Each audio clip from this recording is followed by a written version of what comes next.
ಕನ್ನಡ ಜಿಲ್ಲೆಯ ಹೊನ್ನಾವರದಲ್ಲಿ ಶುಕ್ರವಾರ ರಾತ್ರಿ ಕನ್ನಡ ಚಿತ್ರರಂಗದ ಖ್ಯಾತ ನಟಿ ಮಾಜಿ ಸಚಿವೆ ಉಮಾಶ್ರೀಯವರು ಶ್ರೀರಾಮ ಪಟ್ಟಾಭಿಷೇಕ ಯಕ್ಷಗಾನದಲ್ಲಿ ಮಂತರೆಯ ಪಾತ್ರದಲ್ಲಿ ಅಭಿನಯಿಸಿದರು. ಹೊನ್ನಾವರದ ಸೇಂಟ್ ಆಂಟನಿ ಮೈದಾನದಲ್ಲಿ ಪೆರಡೂರು ಶ್ರೀ ಅನಂತ ಪದ್ಮನಾಭ ಯಕ್ಷಗಾನ ಮಂಡಳಿ ಆಯೋಜಿಸಿರುವ ಶ್ರೀರಾಮ ಪಟ್ಟಾಭಿಷೇಕ ಪ್ರಸಂಗದಲ್ಲಿ ಹಾಸ್ಯಗಾರರು ನಿರ್ವಹಿಸುವ ಸವಾಲಿನ ಪಾತ್ರಗಳಲ್ಲಿ ಒಂದು ಎಂದೇ ಪರಿಗಣಿಸಲ್ಪಟ್ಟ ಮಂತರೆಯ ವೇಷದೊಂದಿಗೆ ಮೊದಲ ಬಾರಿಗೆ ಯಕ್ಷರಂಗಭೂಮಿಯಲ್ಲಿ ಉಮಾಶ್ರೀಯವರು ಪಾತ್ರ ನಿರ್ವಹಿಸಿದ್ದರು.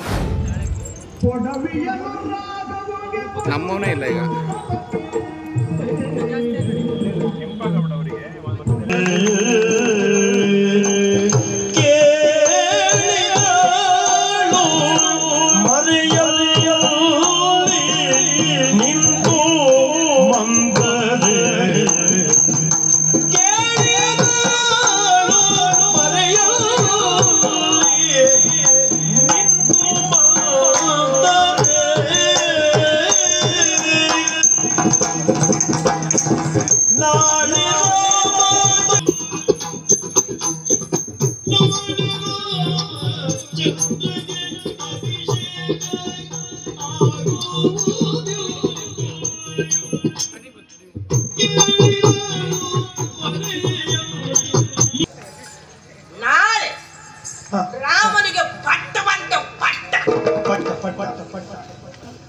ನನಗೇನು ಚಟ್ಟಕ್ಕೆ ಹೋಗ್ತಾನೆ ಅಂತೇನು ಭಯ ಇಲ್ಲ, ಆದ್ರೆ ನನಗೆ ಇಷ್ಟ ಇಲ್ಲ. ನಾನು ಮಾತ್ರ ಇದನ್ನು ಬಿಡೋದಿಲ್ಲ.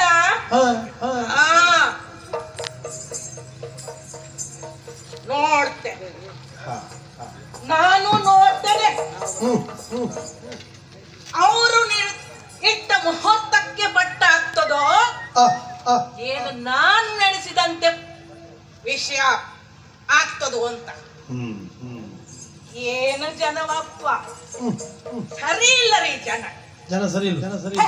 ಏನು ಜನ,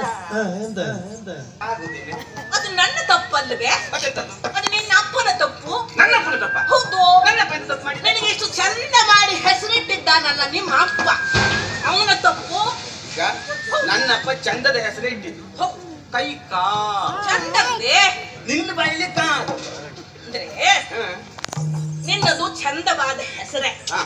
ಅದನ್ನ ಪೆರಡೂರು ಮೇಳದ ಪ್ರಧಾನ ಭಾಗವತ ಜಂಸಾಲೆ ರಾಘವೇಂದ್ರ ಆಚಾರ್ಯ ಅವರ ಪದ್ಯಕ್ಕೆ ಹೆಜ್ಜೆ ಹಾಕುತ್ತಾ ತನ್ನ ಅಭಿನಯದ ಚಾಕಚಕ್ಯತೆಯನ್ನು ತೋರುತ್ತಾ ರಂಗಸ್ಥಳವನ್ನೇರಿದ ನಟಿಗೆ ಕುತೂಹಲಿಗರಾಗಿ ಕಾಯುತ್ತಿದ್ದ ಪ್ರೇಕ್ಷಕರು ಚಪ್ಪಾಳೆ ತಟ್ಟಿ ಸ್ವಾಗತಿಸಿದರು. ವಿಚಾರ ಇದೆಯಲ್ಲ, ನೋಡುಗರಿಗೆ ಅಮ್ಮಮ್ಮೋ